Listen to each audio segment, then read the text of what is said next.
This is the X-Zone Broadcast Network, broadcasting worldwide on broadcast affiliates and satellite program providers, including CNN Broadcast Network, Sirius Satellite Network, Star Media, Good News Radio Network, Angel Broadcast Network, Wiki Broadcast Network, and WPBN TV. For more information on the X-Zone Broadcast Network, visit us at www.xzbn.net.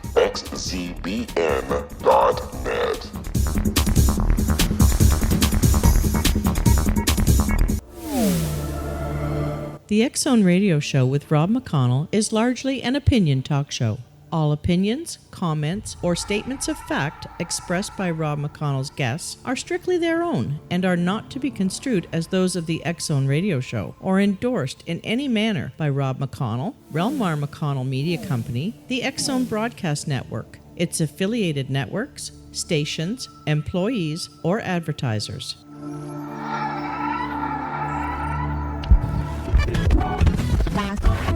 All Hit Radio.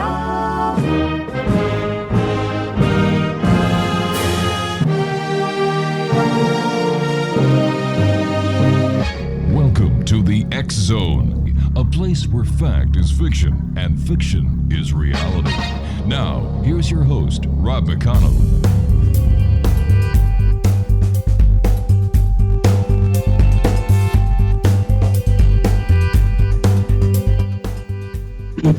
And welcome back to the X-Zone, everyone. I am Rod McConnell, coming to you from our broadcast center in Hamilton, Ontario, Canada. If you'd like to visit us online on all social media sites, X-Zone Radio TV, our radio website, xzoneradiotv.com, and of course, for the X-Zone Broadcast Network, xzbn.net. My guest this hour is Nicholas Parisi. He serves on the board of directors of the Rod Serling Memorial Foundation, a charitable organization dedicated to preserving and honoring Rod Serling's legacy. He is the author of the forthcoming Dimensions of Imagination, the life, work, and mind of Rod Serling, which is currently being considered by several publishers. Nick spent much of the past 2 decades as a professional vocalist. His most recent band, The Sonic Revelation, released 4 CDs, all of which are available via iTunes and other online sources. First of all, Nick, welcome to the show. Thanks for joining us. And what is your fascination with Rod Serling? Thanks, Rob. Thanks for having me. First, I hate to do this to you, but I do have to correct you on one little thing, and this is something that gets done in the craw of Rod Serling fans. It is Serling, not Sterling. Serling, I'm sorry. There's no T. Yeah, I'm sorry. And believe me, you're not the first. Throughout his career, people constantly called him Sterling by accident and spelled it Sterling, but it's actually Rod Serling. So that's the first thing. But I'm sorry about that. But my fascination with Rod Serling, it began with the Twilight Zone, probably the same way it did with everyone else.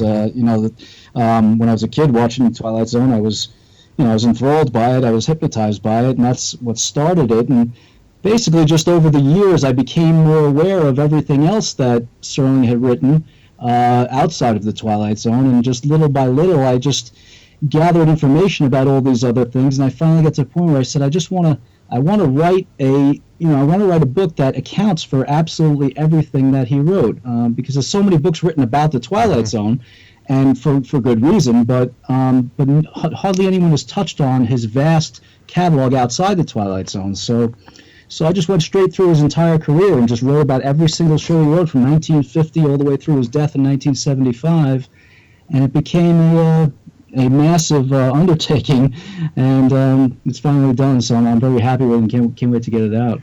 Let me ask you, what inspired Rod Serling to write the kind of stories that the Twilight Zone was best known for? Well, he was, it's funny, this is part of what the book is about, is that, maybe some of your listeners may not know this, but Rod Serling was the most prolific and the most honored writer in television before the Twilight Zone. He had won 3 consecutive Emmy Awards for dramatic writing in 1956, 57, 58, or technically 55, 56, 57, and Twilight Zone started in 59, so he had written just straight drama, before the Twilight Zone, but he always had an interest in fantasy and science fiction and the occult and, extra, supernatural, fiction, and he really, really wanted to do this. So he was more of just a fan, and Twilight Zone finally gave him the opportunity to work in that genre. So, so he was able to kind of, all these ideas that he had stirring in him for so many years that he couldn't get out on television, he was able to finally do on the Twilight Zone. So, and he was able to approach the Twilight Zone from he was able to write allegorically. He was able to address certain social issues that got him into trouble in the earlier years. And now he was able to do it in the Twilight Zone in a fantasy and science fiction context and get into less trouble for doing it that way. So it kind of was a multifaceted purpose that he had in the Twilight Zone. So tell me, why do you think, and I've just got under a minute before I have to go to my next break, why do you think that this Twilight Zone has passed the test of time? Well, I guess the simple answer is that it's good. That's the simple answer. Yeah. It is a very well written, well produced, well directed, well acted show, and quality does stand the test of time. But at the same time, it's also the fact that Rod Serling really was writing about timeless issues. He was not writing about gadgetry and about spaceships. It was always about the human beings inside those stories, and those stories last forever, regardless of what the time period is. All right, stand by. You and I have to take our first break. We'll be back in a couple of minutes. Nicholas Parisi is our special guest, X-Zone Nation. And when we come back, we'll be talking to Nick, and we'll also let you know how you can contact Nick and his website, where all the information that you'll need to further your knowledge, as well as, just find out more about this guy and the Twilight Zone on the other side of this break. Whatever you do, don't go away. We'll be right back.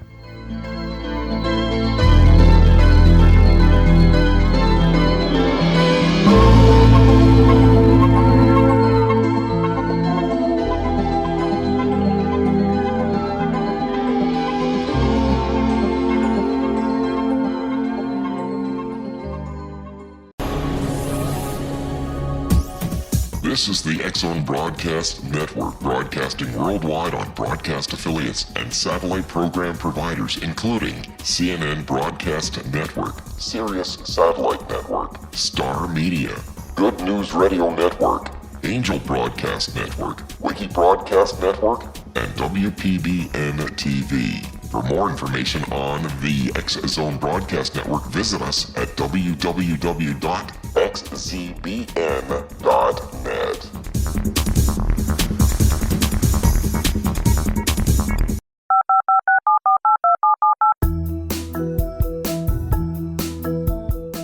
Did you know that when you're on the road with limited data or Wi-Fi, you can still listen to the X-Zone Radio Show with Rob McConnell, The Science of Magic with Gwilda Wiyaka, X-1, Dimension X, Space Patrol, and every minute of the X-Zone Broadcast Network by calling 213-401-0080, courtesy of Audio Now.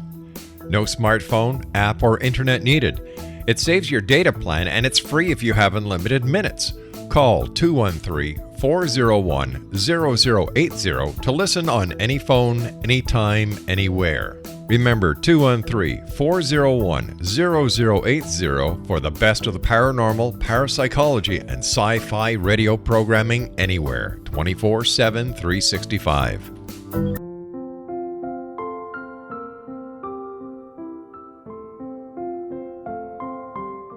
I am Dr. Carl O'Helvey, founder, president of a new cancer foundation focusing on evidence-based physical, mental, and spiritual interventions, including natural cancer cures, prayer, meditation, affirmations, nutrition, and other related holistic cancer prevention and cure modalities. These are used in cancer education, research, and financing care. I ask for your help to continue this important work by donating at www.holisticcancerfoundation.com.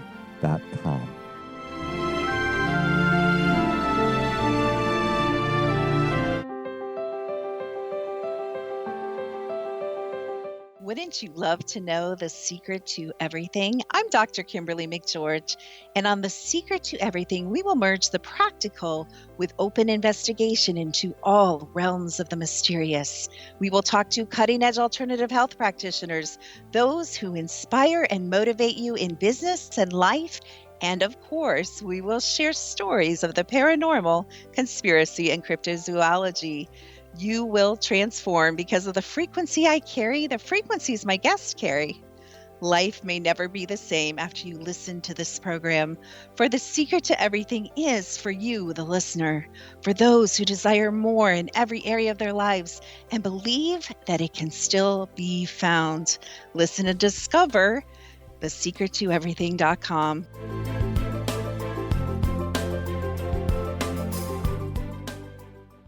Little children aren't the only ones afraid of the dark.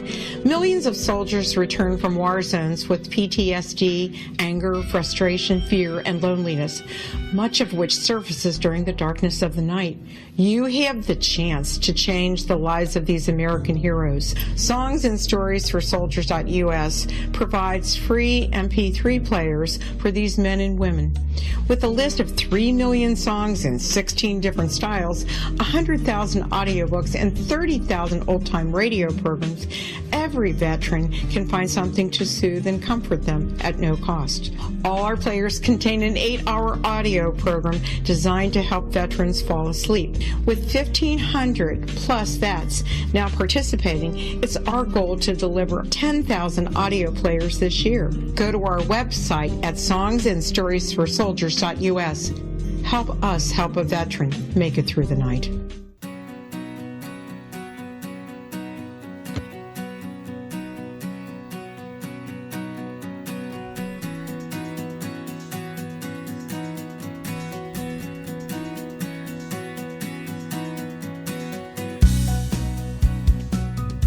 Welcome back, everyone. Nicholas Parisi is our special guest this hour. We're talking about Rod Serling, the guy from the Twilight Zone.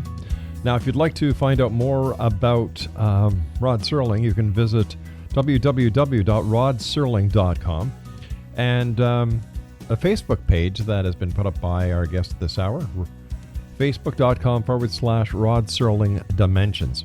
And Nicholas's music is available on iTunes. There you go. Okay, so what is your favorite episode or genre of Twilight Zone movie? Is it the extraterrestrials? Is it the mysteries? Is it the... Well, I think, my favorite genre of the Twilight Zone, and it's good that you put it that way, because the Twilight Zone does cover a lot of different areas of imaginative storytelling. I mean, there are ghost stories, there are horror stories, there are straight science fiction stories, there are all sorts of things. I guess my favorite type, though, is the Rod Serling kind of heartfelt, nostalgic stories. He had a great nostalgia for his hometown of Binghamton, New York, and it came out in his fiction and through the Twilight Zone and in plenty of other things constantly. And one episode in particular, Walking Distance, which starred Gig Young as a stressed out New York executive who just has to get out of the rat race, and he finds himself suddenly in his old hometown, and he meets himself as a little boy. He's gone back in time.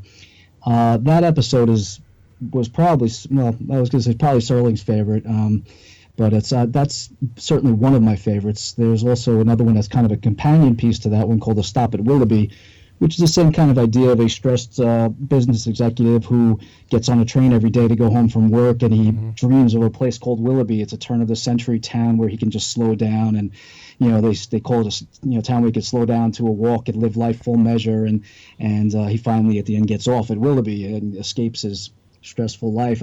Those are my favorite of the genre, but if I had to pick one particular episode, strangely enough, it would not be one that Rod Serling wrote. It was actually one that Charles Beaumont wrote. He was another contributor to the series, and he wrote an episode called The Howling Man, which I think was just one that really just grabbed me when I was a kid. It's about a traveler in Europe who gets caught in a storm, and he takes shelter in a monastery. And that night he hears howling in the monastery and goes to follow where it's coming from. And it turns out that these monks, so to speak, have what they consider to be the devil is trapped in they have him captured in a cell. And he of course doesn't believe them, and he lets the man out. And it turns out, of course, he is the devil, and he lets the devil out, and he spends the rest of his life dedicated to trying to recapture the devil to make up for what he did. That episode just kills me. I've probably seen it 50 times, and it's just, it really just it hypnotized me when I was a kid, and I still love it to this day. Well, what do we know about Rod Serling and his beliefs on the paranormal? Well, he wasn't necessarily a believer, but he, his widow, Carol Serling, was asked this question often, and I think she probably gave the best answer to it. When asked that, she said he wanted to believe. He sincerely wanted to believe. He wanted to believe that, that we had been contacted by aliens, or that he wanted to believe in ESP, but he didn't have any practical experience with it, so he was skeptical. He was a practical guy, and if he had some evidence of it, some real hard evidence, he would have believed it. And to some extent, in the early 70s, he actually narrated a documentary called In Search of Ancient Astronauts that you might be aware of. Yeah. And based on the Von Daniken book, and then he also did the follow-up, which was In Search of Ancient Mysteries, and he did a couple of other UFO kind of documentaries. But he did buy some of that theory, the ancient astronauts theory, because he kind of bought the evidence that was at least the evidence that was coming out at that time. So he enjoyed it. He was interested in it, and but he didn't really believe it. And he had another funny reaction to that question. He said, I don't really necessarily believe the things that I write, in the sense that I don't believe that there's actually going to be a ghost at the top of the stairs when I, turn off the light. But at the same time, if I go up into the attic, I want the light on, because if just in case ghosts do come, they don't, they'll come in light so they don't trip down the stairs.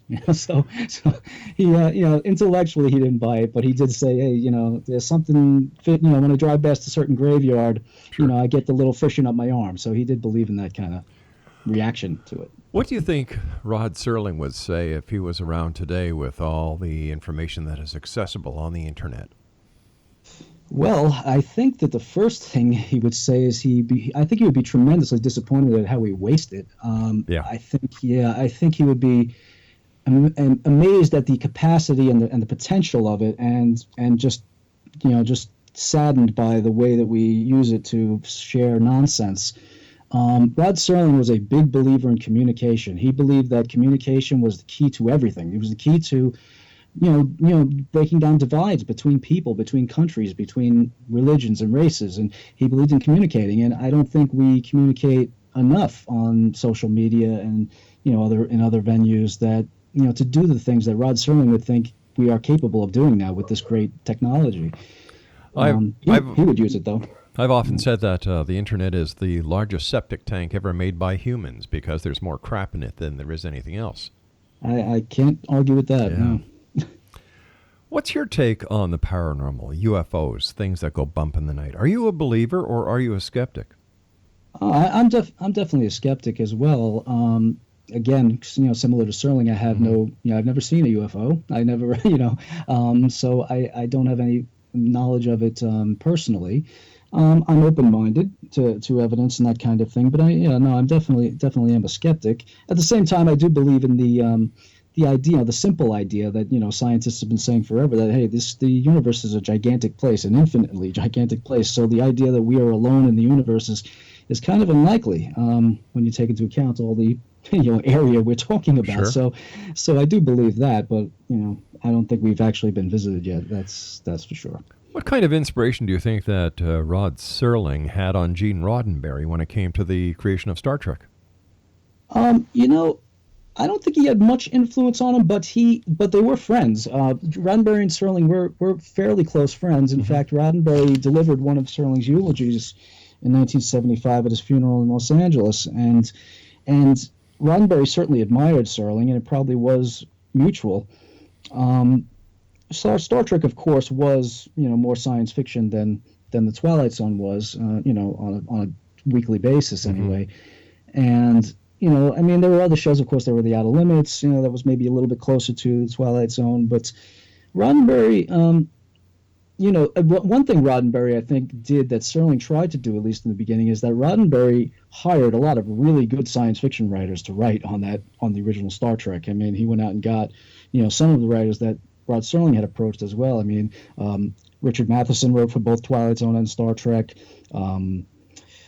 George Clayton Johnson wrote the Man Trap, which was the original pilot or the second pilot for Star Trek. He also wrote several episodes of The Twilight Zone. So they shared a lot of writers, and in that way. But I don't think that Twilight Zone was a direct influence on Star Trek, though. No. During the research and the writing of your book, Dimensions of Imagination, what was the most startling information that just shocked you when you found it out about Rod Serling? Good or bad? Yeah, that is a good question. How long do we have? We've got another 40 minutes. Okay. All right. Well, shocking. I will be honest that I didn't find anything that was absolutely shocking because I've devoured every scrap of information about Rod Serling for so long before I had written this book. So nothing was particularly shocking. But I will give you one, or I'll give you a couple examples. Sure. One is that I discovered something that's going to be discussed in this book for the first time ever, and that is the first time that Rod Serling ever tried to address the issue of racial prejudice on television was in 1952. Not in 1956, as most people who follow Rod Serling believe. I'm probably jumping ahead of myself, but Rod Serling got into a lot of trouble when he tried to dramatize the Emmett Till case. And I know you're in Canada, maybe you're not so familiar with the Emmett Till case, but the Emmett Till case was a lynching incident in Mississippi in 1955. And Rod Serling desperately wanted to at least tell a version of this story on television. He couldn't do it. The sponsors wouldn't let him do it. The network wouldn't let him do it. And he ran into all sorts of problems. But what I discovered was he had actually written a script in 1952 that was aired only in Cincinnati, Ohio, on a show called The Storm that he worked on at the time. And it was about a Chinese-American couple who are essentially run out of town because they are Chinese Americans. And it was unheard of to address something like that on television, be it local or national or whatever it was, in 1952. It was, it was absolutely beyond the pale of what was being done on television at that time. And this is a script that no one has ever talked about in any publication, so I'm really happy to get that information out in this one. That was a surprise. To give you one other example, I just mentioned that Emmett Till case. The infamous script that Serling wrote was called Noon on Doomsday. And anyone familiar with Serling will know that, has heard the story of Noon on Doomsday a million times because it is the most direct conflict he had with sponsors and agencies and the network over the issue of censorship. But again, one thing I found in this book that's going to be published for the first time is I located the very first draft of that particular script, which has not been discussed in any other publication. And it turns out that the very first draft of this script, before the network ever got a hold of it, is not particularly different than the one that aired. They edited it, they forced some changes on them, but it was not significantly different. So the story of Noon on Doomsday and the changes that were made to it is not quite exactly what Serling and other sources have said all along. It was much different, and I spell it out very, very succinctly in the book, and that's something I think readers are going to be shocked by reading it. Are there organizations like there are for Star Trekkie fans, Trekkie conventions? Are there conventions for Rod Serling as well? Well, it's funny you asked that because I just had a meeting of the board of directors of the Rod Serling Memorial Foundation last week, and that is something that we have on the table now. We are planning a Rod Serling / Twilight Zone convention we're certainly planning one for October of 2019. It sounds like it's far away, but that is going to be the 60th anniversary of the Twilight Zone's debut in October of 1959. So we're planning a big convention for October of 2019 in Binghamton, which is his hometown in New York. But we are also planning another smaller event much earlier than that, possibly later this summer, actually. So if you want information about that, just visit www.rodserling.com, and we'll certainly have announcements on there. And these are going to be gatherings of Twilight Zone fans, maybe some people who are affiliated with the show in one way or another. And it's we're really looking forward to it. Really excited about it. And that's going to be in 2019, you were saying? Yeah, October 2019. But as I said, I think we're going to try and get something together that's a little smaller, a little more casual, much earlier than that. So we're hoping to shoot for possibly this year. All right, stand by. I've got to take my news break at the bottom of the hour. X-Zone Nation, Nicholas Parisi is our special guest this hour. And if you'd like to join Nicholas on Facebook. It's facebook.com/Rod Serling Dimensions. And you can find Nicholas's music on iTunes with the band Sonic Revolutions. And Nicholas and I will be back on the other side of this break as we continue here in the X Zone from our broadcast center in Hamilton, Ontario, Canada. Don't forget, for all the other great programming we have available for you on the X Zone Broadcast Network, 24/7, 365, visit www.xzbn.net.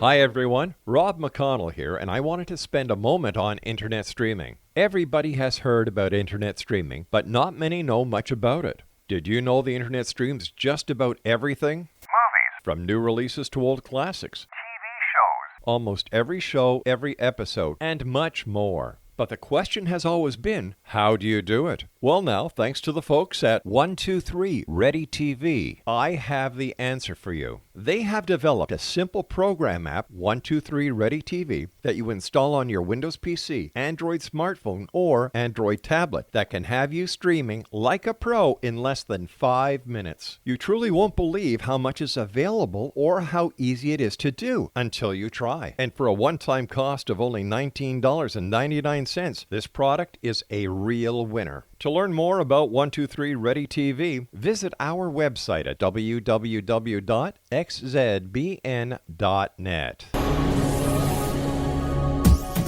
This is the X Zone Broadcast Network, broadcasting worldwide on broadcast affiliates and satellite program providers, including CNN Broadcast Network, Sirius Satellite Network, Star Media, Good News Radio Network, Angel Broadcast Network, Wiki Broadcast Network, and WPBN TV. For more information on the X Zone Broadcast Network, visit us at www.xzbn.net.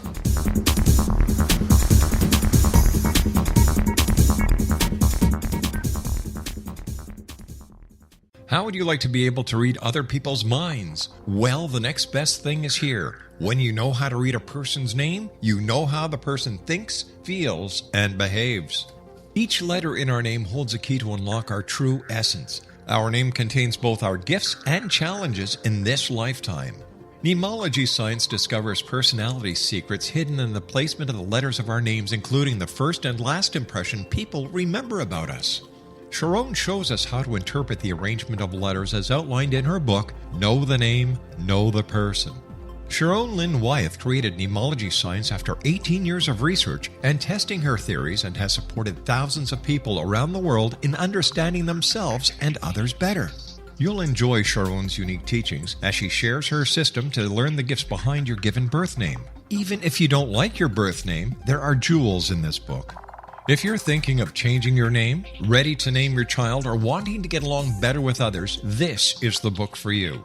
If you'd like to improve your relationships and change your life for the better, get the book today, Know the Name, Know the Person, or visit www.knowthename.com. That's www.knowthename.com.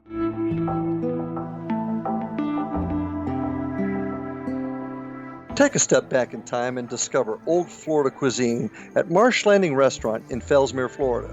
Enjoy delicacies such as frog legs, gator tail, catfish, and swamp cabbage, or enjoy the more traditional cuisine such as hand-cut Angus steaks, ribs, and seafood.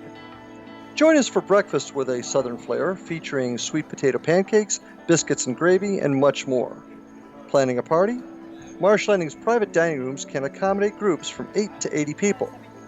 While you visit, enjoy the historic pictures, artifacts, and stories that line the walls. Marsh Landing is truly a unique experience. Marsh Landing Restaurant, 44 North Broadway in historic downtown Fellsmere, or visit marshlandingrestaurant.com. Marsh Landing, old Florida cuisine at its best.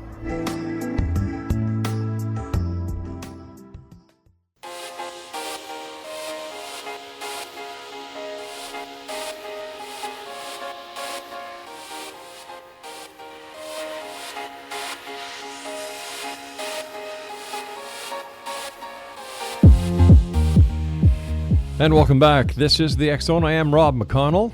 Nicholas Parisi is our special guest this hour. We're talking about Rod Serling. And if you'd like to find out more information about Rod Serling, here's a couple of websites. rodserling.com. That's rodserling.com. And if you'd like to get a hold of some of Nicholas's music on iTunes, it can be found right then and there. What are people saying in this generation when they learn about Rod Serling and everything he's done? Well, it's interesting that, as you mentioned before, the Twilight Zone really has stood the test of time, and we do find that, the younger generation is aware of the Twilight Zone. It's one of the few shows of that era, one of the few black and white shows, that's for sure, that, that this generation or the younger generation is at least aware of. So that's a good thing. And they get it. One of the great things that the town of Binghamton does, and again, I have to mention Binghamton because Rod Serling really is Binghamton's favorite son. I mean, he's obviously the most famous resident, and he paid so much tribute to the place that they couldn't help but reciprocate. So there's plenty of things in Binghamton to honoring Rod Serling, and one of the things that they do is in the elementary school, they will have a Rod Serling Day in the 5th grade. I think they call it the fifth dimension in the 5th grade, something like that. And they show 5th graders episodes of the Twilight Zone and ask them to comment on the meaning, the morals and the meanings of the episodes. And these kids get it. They really understand it. I mean, I'll give you an example. Sure. One of the most famous episodes. It's called "The Monsters Are Due on Maple Street." This is an episode about a town that, an idyllic American suburb on a given summer afternoon sees a meteor. They think it's a meteor pass overhead, and immediately after the meteor passes overhead, things start happening strangely in the town. Their phones stop working, their appliances stop working, their cars stop running. Suddenly a car will start for no reason and stop. The lights will go on and stop. And soon enough, they start to suspect each other. They start to suspect that maybe that meteor was actually a spaceship, and maybe one of them is an alien. And their suspicion of each other becomes paranoia and turns violent, and they essentially destroy themselves. And at the end of the episode, of course, you find out that, there were aliens, but they weren't here. They were up in a spaceship, and they were watching us, and they discovered the best way to destroy us is to have us destroy ourselves by just messing with our machinery or whatever it may be and having us turn on each other. And they would ask the 5th graders, who are the monsters in this episode? And 5th graders would invariably say, we're the monsters. And so they get it. So the younger generation, I think, does get it. And of course, there are always talks about a new Twilight Zone series and a new Twilight Zone movie, and so that will make another generation even more aware of it as well. What about Night Gallery? What was Serling's relationship to a show like that? Well, Night Gallery was essentially the last show that Serling did, and Night Gallery is well. First of all, I'll say this: Night Gallery consisted of 99 segments. The episodes were generally an hour long, and they were broken up into either 2 or 3 or even sometimes 4 segments. So they were all various lengths. But Serling wrote 38 of the 99 segments. So he wrote a lot of it. I mean, he wrote well more than a third of almost 40% of the show.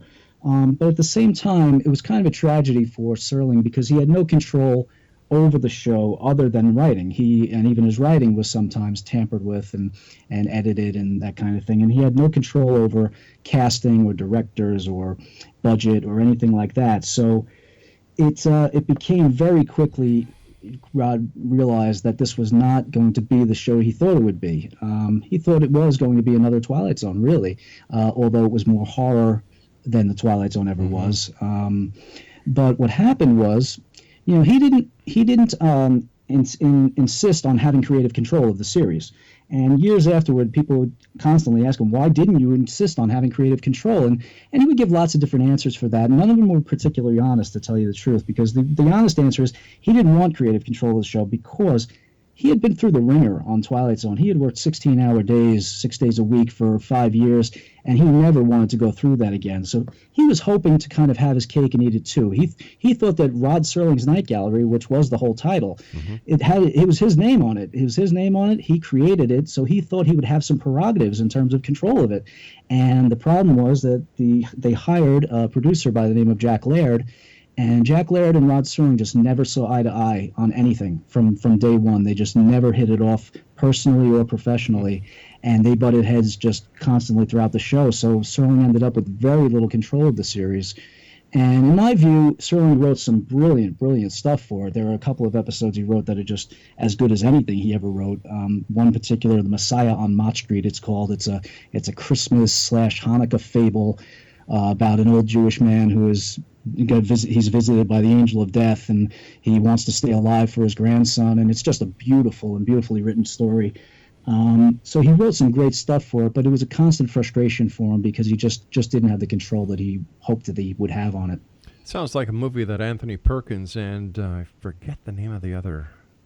Anthony Perkins played the very prominent businessman, and the other person played the dark angel that had come to take Anthony Perkins, but because there was a grandson involved, he was the angel of death allowed Anthony Perkins a little bit of a leeway, and I can't remember. I'll have to look that one up. And I hadn't heard of that one.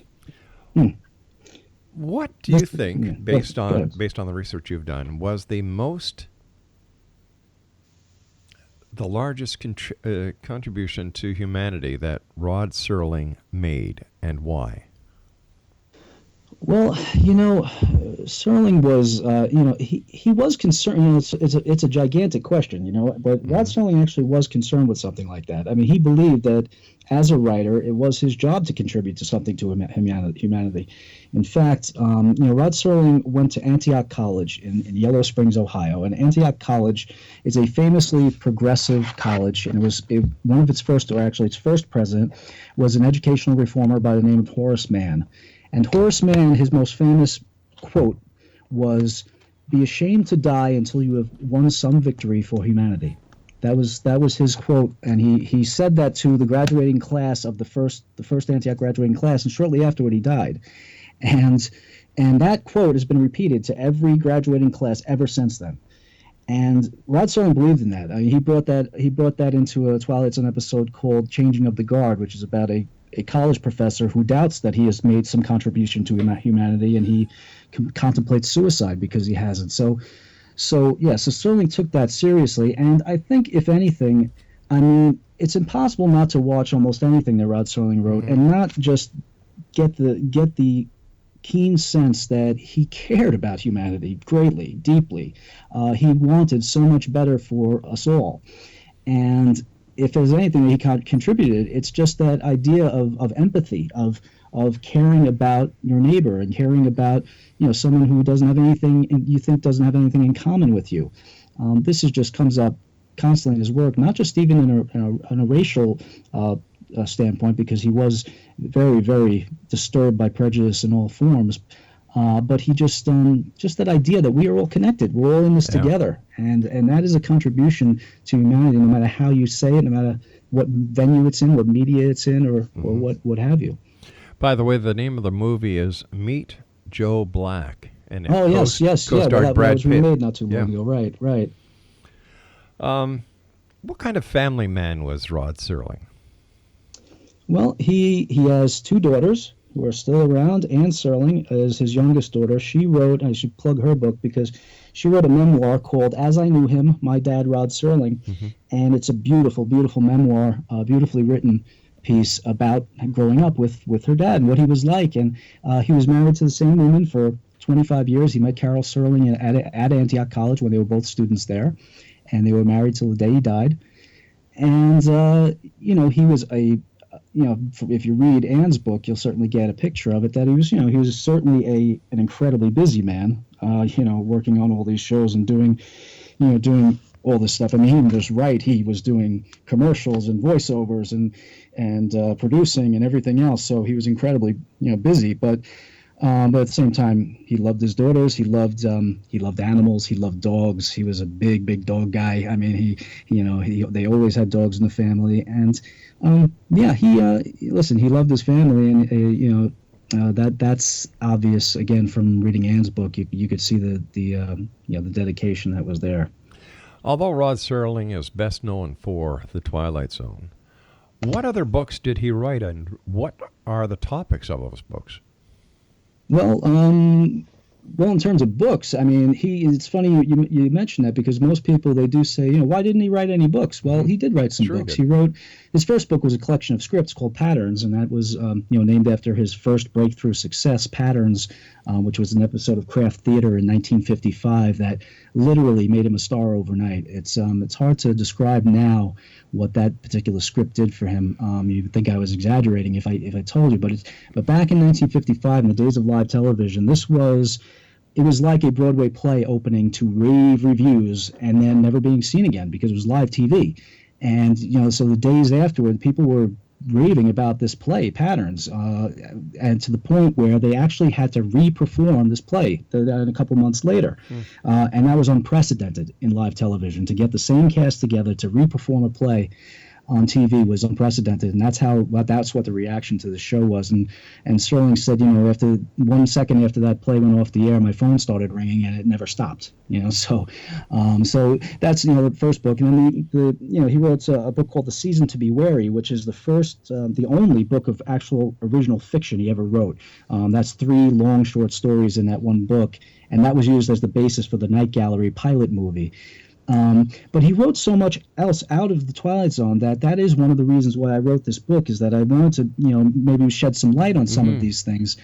Requiem for a Heavyweight was his favorite. That was made into a feature film starring Anthony Quinn, and that was originally a Playhouse 90 episode starring Jack Palance. He wrote a script called The Rack. The movie version starred Paul Newman. He co-wrote Planet of the Apes, the original Planet of the Apes. A lot of people don't realize that, but he co-wrote that original screenplay, based on the novel, of course. So there was a lot of other stuff outside of the Twilight Zone that he wrote that people aren't necessarily aware of, that I hope to shed some light on in this book. You and I have to take our final break for this segment. First of all, Nick, thanks so much for coming on and sharing Rod Serling with the world tonight. When we come back, I'd like to talk about your book, and your aspirations. How's that sound? Sounds great. All right, Exo Nation, Nick Parisi is our special guest. For more information on Rod Serling and the Rod Serling Foundation, www.rodserling.com. And Nick Parisi's music can be found on iTunes. Just in the search engine on the top of the page, just type in Nick Parisi.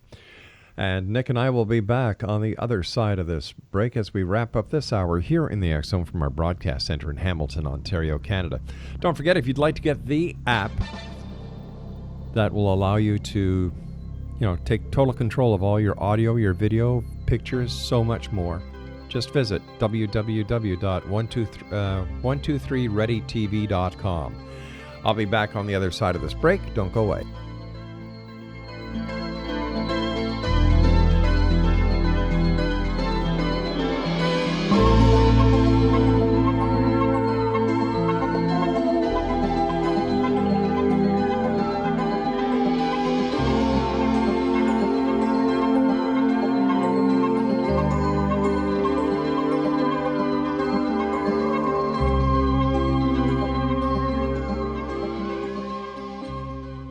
Hi everyone, Rod McConnell here, and I wanted to spend a moment on internet streaming. Everybody has heard about internet streaming, but not many know much about it. Did you know the internet streams just about everything? Movies. From new releases to old classics. TV shows. Almost every show, every episode, and much more. But the question has always been, how do you do it? Well now, thanks to the folks at 123 Ready TV, I have the answer for you. They have developed a simple program app, 123 Ready TV, that you install on your Windows PC, Android smartphone, or Android tablet that can have you streaming like a pro in less than 5 minutes. You truly won't believe how much is available or how easy it is to do until you try. And for a one-time cost of only $19.99, this product is a real winner. To learn more about 123 Ready TV, visit our website at www.xzbn.net.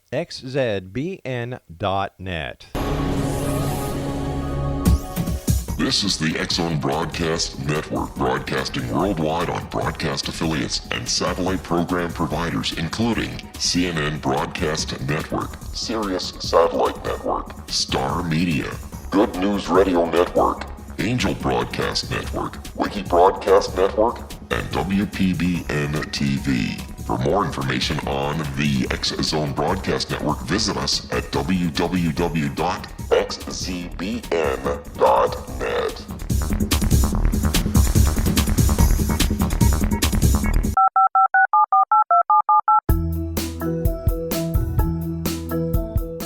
Did you know that when you're on the road with limited data or Wi-Fi, you can still listen to the X-Zone Radio Show with Rob McConnell, The Science of Magic with Gwilda Wiyaka, X-1, Dimension X, Space Patrol, and every minute of the X-Zone Broadcast Network by calling 213-401-0080, courtesy of Audio Now.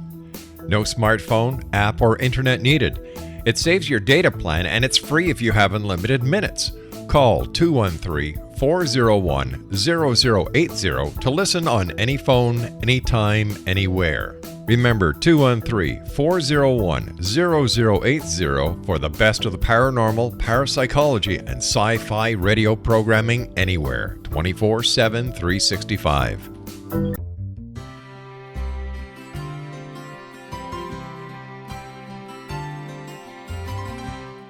True healing must address 4 levels: physical, emotional, mental, and spiritual, for us to live joyful and productive lives.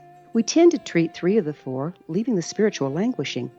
If you're tired of the same dysfunctional patterns cropping up in your life, Soul Balancing is for you. Trixie Phelps, owner and founder of Soul Balancing, is a naturally gifted energy healer trained in numerous esoteric forms, including shamanism. Trixie has created a powerful modality that safely and effectively clears your energetic field. A Soul Balancing session can remove interference, heal trauma, and restore your hope. Contact Trixie for a life-changing long-distance session today, www.soulbalancing.world.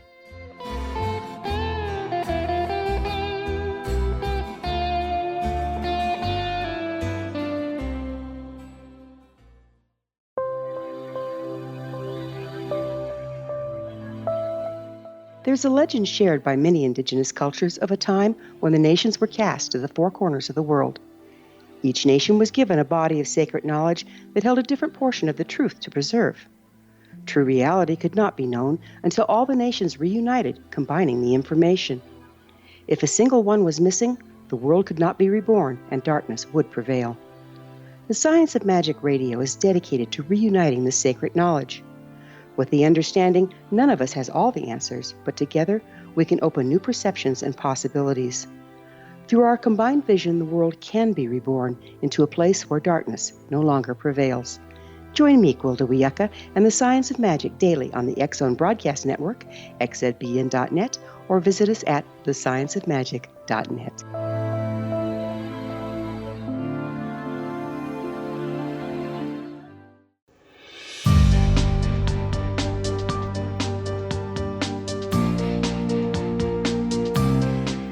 Well, X-Zone Nation, tonight is one of those nights where you learn from a guest. Well, we learn a lot of things from all our guests, but this one here is telling us so many things about Rod Serling that very few people really know. His name is Nick Parisi. He's the author of a new book that is coming out entitled Dimensions of Imagination, The Life, Work, and Mind of Rod Serling.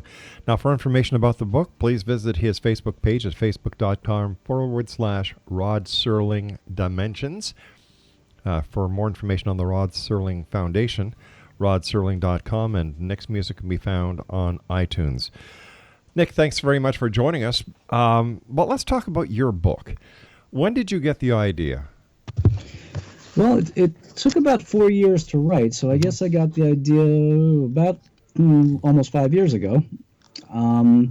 But yeah, I guess it was about 5 years ago, and I think what sparked the idea originally was, like I said earlier, I was looking into all of these different lesser-known shows that Serling had written, and I just wanted to get information on them. Really, this started with a very modest goal. I just really wanted to gather information about all these particular shows, meaning, correct titles, correct air dates, cast, director, that kind of stuff, and a correct synopsis. One of the things that I found was in other books, they would always mention titles of things Serling wrote, and they would, mention a quick one-line synopsis of the story, and they were often wrong, as I found, So I wanted to get everything correct. That was the first thing. And I was also collecting videos because, this may be something that your listeners may not realize, but, a lot of Serling's early television work was done in the days of live television. And in the days of live television, these shows often weren't preserved. They were, performed live, and that's it. They weren't rerun. They weren't, sometimes they weren't preserved, or if they were preserved, by kinescope process, and that is the process of they would point a movie camera at the monitor, at the TV monitor, to record what's coming through on the TV, and then generally they would take that kinescope, they called it, and they would send it, say, to California, to the other coast to show on the West Coast, and after that they'd throw it out. They would throw it out, or they would put it in a warehouse, and then years later they would throw it out because they had to make room for other films. So what I was finding was a lot of Serling's early work is just sadly no longer available. So what I wanted to do was to just find out what is available, what still exists, what doesn't exist, what can I get my hands on, and what can I get my hands on. So I started that as almost like a cataloging thing of, all right, where certain films are located, what's been released commercially, what hasn't been released commercially, and then it just grew exponentially from there, because as soon as I started to do that, I said, I can't write a book about Rod Serling that is this superficial. I have to delve into this stuff. So the book ended up being kind of part biography, part reference guide, part literary analysis of all the stuff, everything that Rod Serling ever wrote. And he wrote, Rod Serling was almost certainly the most prolific writer in television history. He had well over 250 scripts produced on television. 92 of them were on the Twilight Zone. The Twilight Zone was 156 episodes. Rod Serling wrote 92 of them, which is ridiculous. It's just an insane number. He wrote 38 segments of Night Gallery, so that's 120 right there. So do the math. He wrote at least 130 things outside of those two shows. So I went through all of that stuff and ended up with this, with what I think is a very cohesive narrative of Serling's life and creative life through his work all the way through. And it was, watching all this stuff. And one thing I did was I watched every single thing that still exists. Anything that Rod Serling wrote that exists, I watched. So I was able to watch this stuff at the Paley Center for Media in New York City. They have a bunch of otherwise unavailable shows. I watched them there. I watched some things at UCLA, at the Film Archive in UCLA. A lot of the stuff I collected on my own of old public domain kind of shows that I have. And I watched. So I think I ended up I think I watched 215 different shows. That's a lot of watching. Yeah, it's a lot of watching, but that was the most fun part of doing this, of course. So that was great. And it was just it was a labor of love. It really was, because I just I so admire the man and his work. So it really was a fun thing to do. All right. Now, what was the hardest part for you about writing this book? Oh, well, the hardest part, I'll give you a couple examples. Okay. One is that I mentioned earlier that when Rod Serling graduated from college in Ohio, the first real dramatic writing that he did was for a series called The Storm, and The Storm was shown only in Cincinnati, and it is very, very hard to get information about this show. It ran from May of '51 until July of '52, And just getting the dates and titles of these episodes was hard. It was difficult to track these things down. I mean, the scripts weren't in the archives. I went to Serling's archives. I can talk about that, but it was very hard to track down all that information. And I'm very happy that I was able to essentially get, at least all the episodes, all the titles, all the dates, and most of the synopses for those episodes. So that was really, really hard. The other thing that was hard was, as I mentioned earlier, that whole Noon on Doomsday story. When I first uncovered this idea the fact that this original script really wasn't quite as different from the broadcast version as maybe Serling made it out to be, I had to really, really be careful about how I told that story, because it didn't jive, and it's such a key part of Serling's legend that I wanted to make sure I got it right, and I think I did. So that was pretty difficult as well. Did any of the members of the Serling family help you at any part of the journey of writing your book? I've thankfully become close friends with Anne Serling, his daughter, and she helped me only in the sense of encouraging me and reading some things and and checking some facts here and there. But otherwise, no. I mean, that was really the only involvement. And, she and her husband, Doug, have been kind of my biggest cheerleaders on this from the moment that I approached them with it. And so, yeah, that alone is a big help. I mean, you sometimes need somebody who's really just tells you how much they like what you're doing and encourages you to do it. So they help me tremendously. How close are you to getting your book published? I think very close. It's been like a kind of a rain. It doesn't rain, but it pours kind of thing. Just this last week, it's been a flurry of back and forth with different publishers. So I think I'm going to have some good news, really, really soon. I will post it on my Facebook page for sure, and I really do think that's going to be within the next couple weeks.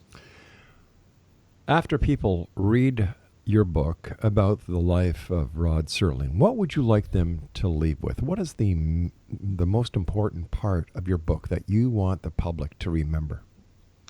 Well, I guess the first most obvious thing would be just the simple fact that Rod Serling was more than the Twilight Zone. Mm-hmm. He was a lot more than the Twilight Zone. He wrote a lot more. He said a lot more. He was just he was a tremendous writer, and he was more than that particular show. I guess that would be the first thing. And the second thing is, I hope that they get a sense of what a good guy this was. I can tell you, I went through. Serling has several archives around the country, and some of them are just filled with correspondence and letters and everything. And I feel like I essentially went through Rod Serling's dirty laundry, and I came back admiring him even more. And so when you can do that and say, I came out saying this, I admire this guy even more than I did when I started this, that's saying something. So I hope people will get that admiration secondhand from reading my book. So what did it feel like reading a letter that was for Rod Serling? Sometimes it was surreal. Sometimes it really was. Sometimes I did get the goosebumps, I really did. I'll give you another example of that. Sure. There's another thing that people don't know, and I talk about in the book, is Rod Serling tried several times to redo the Twilight Zone. He wanted to continue the Twilight Zone. He really did. As worn out and beat and tired he was of the whole rigmarole and the whole TV business, he wanted to continue to do it. And I found one particular letter as late as 1969. So this is 5 years after the Twilight Zone was canceled. 1969, he wrote a letter to someone at CBS, and it was about something completely different. But in the middle of the letter, he digresses, and he just says, and I hope I can use just a little bit of the profanities. He said, "What the hell ever happened to my 1 hour Twilight Zone series? Yeah. Now that I've been out of the business for so long, I want to get back and get the band back together, and or get the team back together." So I read that, and I tell you, I got the goosebumps, because that was like getting the band back together. I mean, to think that Rod Serling could have done the Twilight Zone again in 1969 is just something that any Twilight Zone fan just would grieve that he wasn't able to do it again. But if there are as many fans as you believe they are, why was the series canceled? Well, at the time, the series, at the time, believe it or not, 5 years for a series at that time was a pretty long run. 5 years. There were shows like, Gunsmoke that ran forever and ever, sure, or Bonanza or something. But 5 years for the Twilight Zone was a pretty long time. And as I said, Rod Serling was burnt out creatively and physically and emotionally and mentally. He really was. And the fifth season of the Twilight Zone certainly is the worst of the 5 seasons. So it probably was time, it was time for it to go. But at the same time, he wanted to hold on to it. I mean, if you read what he said, of course, he always says it was a mutual decision and I was fine with it going, and he was. But if someone had offered him a 6th season somewhere, if another network or whatever, he would have done it. He would have jumped on it because he really did want to continue it. So it just died kind of a natural causes, I think. Hey, listen, it's time for you and I to say so long for now, but do me a favor. When your book comes out, get a hold of us. We'll get you back on. I will, Rob. Thank you so much. Oh, don't go yet, because I'd like you to tell our listeners where they can get all the information about you and promote your website, as well as the where they can find your iTunes. I appreciate that. My website for the book is the Facebook page, facebook.com/Rod Serling Dimensions, one word, and you can find information about Rod Serling, the book, and everything else there. The Rod Serling Memorial Foundation can be found at rodserling.com. And if you're interested in music, it's heavy rock. The band was called the Sonic Revolution, and you can check that out at iTunes.com. Just type in the Sonic Revolution, and you'll find any of our 4 CDs on there, and that'll be great. Listen, thanks so much for sharing your time with us, Nick. I really appreciate it, and I look forward to the next time you and I meet back here, not in the Twilight Zone, but in the X Zone. Take care, Nick. Thanks, Rob. Bye-bye. I'll be back on the other side of this news break as we continue here in the X Zone from our broadcast center in Hamilton, Ontario, Canada.